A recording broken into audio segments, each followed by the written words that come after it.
Breaking at 10, a lockdown lifted at Fitchburg State as police track down an armed suspect. A toll tragedy in Merrimack. A truck bursts into flames after slamming into a booth. Tonight, what investigators have learned about the moments leading up to the crash. Plus, a store owner with no fear refusing to back down. Caught on camera how he fought fire with fire during a robbery and why he could face charges too.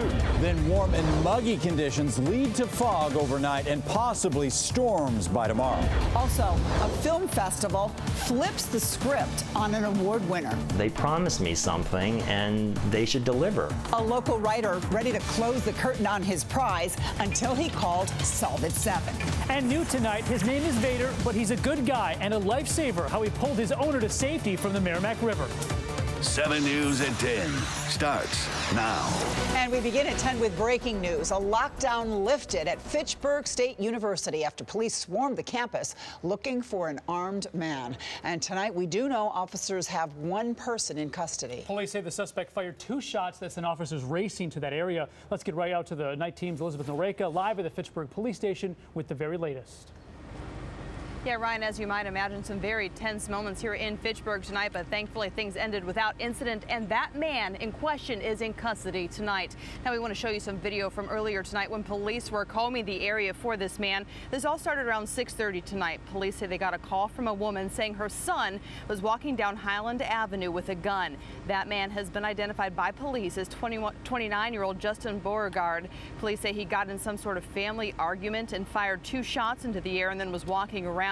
Police say he was possibly intoxicated and suicidal. Now, he's no stranger to police either. They say he has a criminal record, including resisting arrest.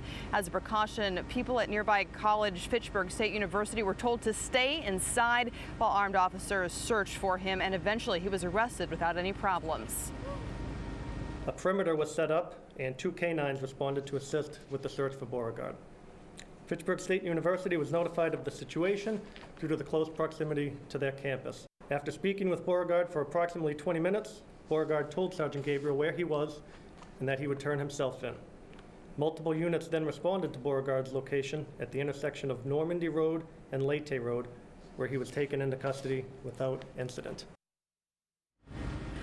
Beauregard faces a long list of charges, including unlawful possession of a weapon, but thankfully, once again, no one was hurt in that incident, and the lockdown at FSU has been lifted. That's the story from Fitchburg tonight. Elizabeth Noreka, 7 News 19.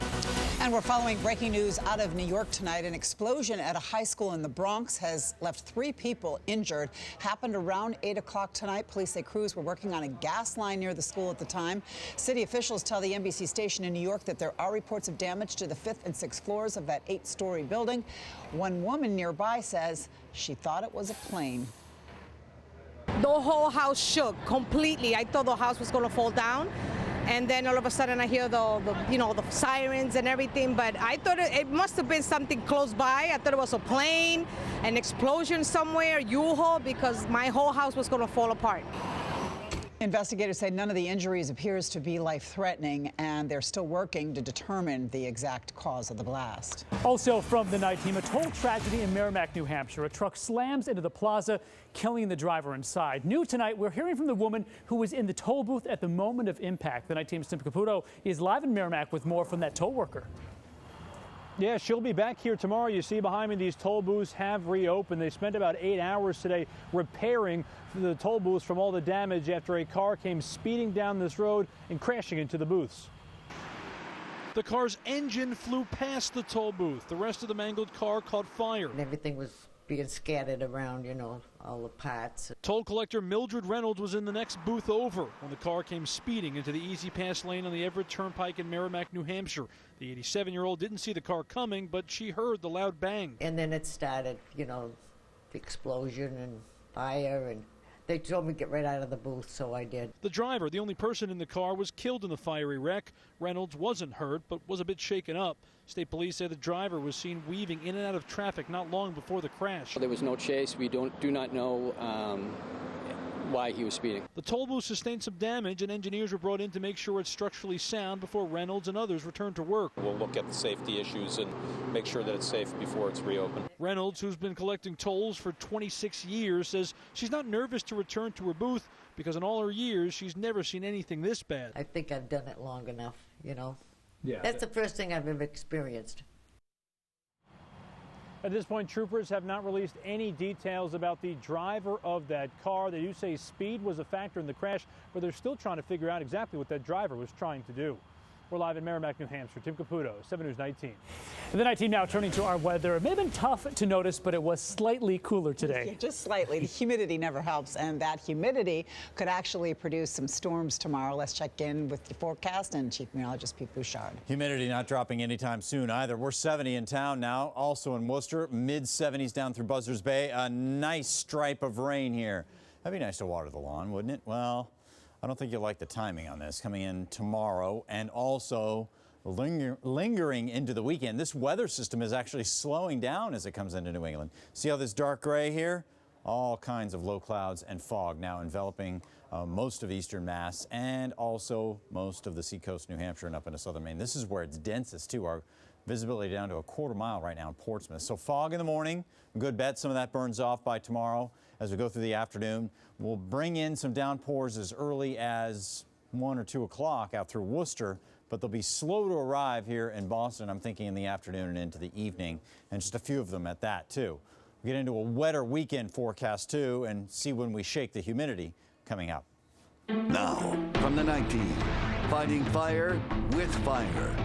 A Lowell store owner face to face with robbers, not backing down and battling back. You could call him brave and fearless, but soon you may also have to call that store owner a suspect in a crime. Police saying tonight the owner isn't out of the woods, even though he was protecting himself, his family, and his store. Night Team's Brandon Gano is live in Lowell with what the owner used to chase off the robbers and why he could face charges now. Well, Kim, he used a handgun to protect himself. That's not the problem. The problem is, police say, is that he chased the robbers as they were running out of the store with the gun and actually shot at them while they were running away. So technically, he wasn't in any danger at the time.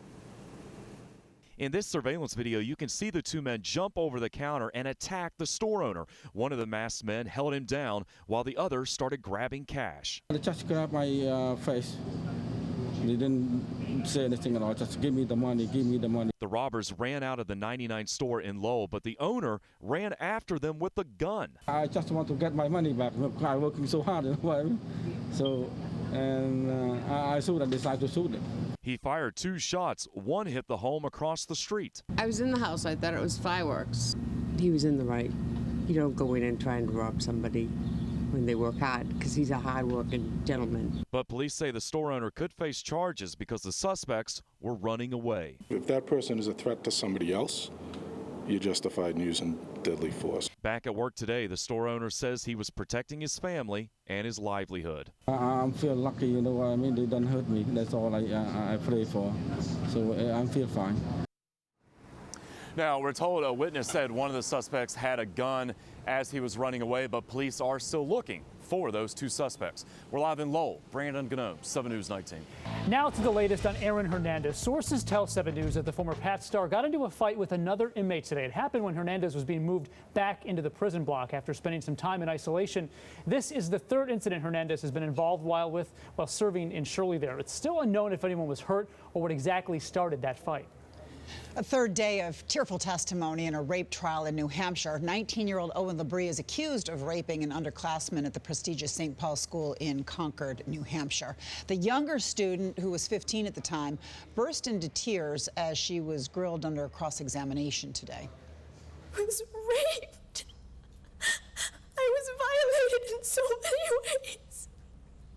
Of course, I was traumatized. I'm sorry. And Labrie is expected to take the stand sometime next week. A familiar sight in Westwood. A truck smashed up after hitting a bridge that had plagued drivers in the past. The Night Team's Kimberly Bookman is live in Westwood with how the driver is doing tonight. Kimberly? Well, Ryan, the good news is the driver is okay. He did not have to go to the hospital. The bad news is this is the second crash at this bridge this week alone. The town administrator tells me they estimate that they have one crash here a month. Here we go again. Another too-tall truck tries to get under Westwood's East Street commuter rail bridge and fails miserably. The sound of the crash all too familiar to people living nearby. Like lightning. It was really loud. Thursday night, it was a food truck believed to have just made a delivery and was heading out of town towards Route 128. Its cab made it under the 10-foot 6-inch bridge, but the roof to its cargo was ripped, the box squashed, and ultimately tossed, leaving refrigerator insulation all over the pavement. I really think the truck drivers just don't pay attention to the signs. I mean, it's, you know, it's posted all the way out there, 10-foot 6. It's a spot that's caused accident after accident because of its low height and narrow road in between the walls of the bridge. Longtime neighbors remember each crash. Once it was a Hostess truck, and there was Twinkies all over the road. Well, there's been lobsters all over the road and ice cream. The bus with the propane on the top, and it went crashed under the bridge, and they had to evacuate some residents here. And despite spending $40,000 to post signs and lights, it happens. Everyone rushing out, holding their breath that no one gets hurt.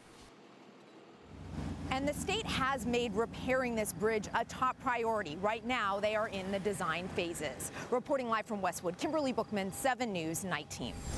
State police released these pictures of a man on a bicycle who's believed to have attacked a woman along Memorial Drive in Cambridge. This woman was walking home from a bar when the man approached her on a bike. She says he then physically and sexually assaulted her. The woman screamed for help. 2 witnesses in the area heard her and ran, at which point the suspected attacker got back on his bike and got away.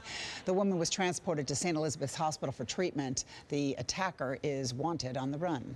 We are following more news here tonight. Caitlyn Jenner may be facing criminal charges for her role in a deadly car accident back in February. Authorities say the current evidence shows that Jenner was driving at an unsafe speed at the time of the 4-car crash that left 1 person dead. The DA will have the final say on what charges she faces. Former President Jimmy Carter staying strong as he begins his cancer battle. President Carter telling reporters today that he is ready for a fight, but he's also grateful for the life he has lived. Well, thank you all for coming this morning. In a frank, deeply personal, and very public conversation, President Carter revealed not just new details about his melanoma, but a man at peace with his diagnosis. I've had an exciting and adventurous and gratifying existence. So I was surprisingly at ease, much more so than my wife was. He kept the news from Rosalind, his wife of 70 years, for 2 weeks after doctors first told him in May a mass on his liver could be cancer. This month they confirmed it, discovering it spread to his brain. News that's prompting messages from presidents to folks in his hometown. He'll dramatically cut back on his humanitarian work at the Carter Center. We thought about this when I was 80. We thought about it again when I was 85. We thought about it again when I was 90. And so this is a propitious time, I think, for us to finally carry out our long-delayed plans. President Carter's grandson, Jason, who will take over, learned of his grandfather's cancer when he called a family meeting. His almost immediate next comment was, and I really think I need to let the public know. I've been as honest and as open as I can be with the public for my whole life, and I want that to continue. And that's a real important part of who he is. A level of detail unprecedented in presidential history. I think what today showed is what we should remember about Jimmy Carter, that he was a good and decent man. And in politics these days, we don't so often get good and decent men running for politics. The former peanut farmer, grounded as ever in blue jeans, shared his news as he's lived his life, with humor. Secretary of State called. First time they've called me in a long time. With discipline. I'll do what the doctors recommend for me to extend my life as much as possible. And with faith. What message do you have to other cancer patients who are watching you go through this now? Hope for the best and accept what comes. You know, I think I have been as blessed as any human being in the world. So I'm thankful and hopeful. President Carter also says he'll continue to teach Sunday school in his hometown of Plains, Georgia, for as long as he can. Voice Your Choice coverage focusing on a heated argument in the Republican race. It surrounds the term anchor babies, which refers to a baby born to illegal immigrants right here in the U.S. And the debate includes the top candidates, Donald Trump, Jeb Bush, and Marco Rubio. Donald Trump has done it again, driving the debate in the Republican presidential race. Excuse me. I'll use the word anchor baby. He's using a term that the dictionary calls offensive to describe undocumented immigrants who come to the U.S. to have babies, hoping it will eventually help them become citizens. Jeb Bush, whose wife Columba was born in Mexico, has used the term too. Greater enforcement so that you don't have these anchor babies, as they're described, coming into the country. It all led Bush into a testy exchange with reporters. Do you give me a better term and I'll use it. I'm serious. I think that people born in this country ought to be American citizens. Okay, now we got that over with. Even Marco Rubio, whose parents left Cuba and didn't become citizens until 4 years after he was born, agrees with Trump on this one. There's a legitimate issue embedded within this debate, and that is you have people coming to this country expressly for the purpose of having children. The debate started as a fight over what's known as birthright citizenship. 7.5% of all births in the U.S. are to undocumented immigrants. That's about 300,000 babies a year who automatically become citizens. Getting rid of that would most likely require amending the Constitution. Remains the Republican frontrunner ahead of both Bush and Rubio. His popularity has grown so much that he has now moved a Friday rally in Alabama from a 2,000-seat theater to a 40,000-seat football stadium. And there's much more ahead tonight from the night team. Up next, a dog named Vader using the Force for good, how this pet swam into the river and became a life raft for his owner. It's a story you'll see on Just One Station. Then, getting ready for the Pope's visit and laying down the law, what you won't see in the air when Pope Francis comes to America. And then passing the test and making history. The first two women now holding the title of Army Ranger. Not a washed out weekend, but one with a few downpours and showers. Details on that ahead. And then dancing the pain away. A local mother, now an internet sensation after rolling her way through childbirth. We have the story on 7 News at 10.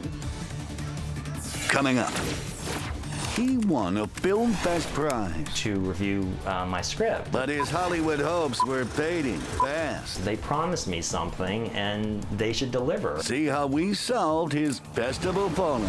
That's just minutes away on 7 News. News, weather, and sports. Tap the 7 News app.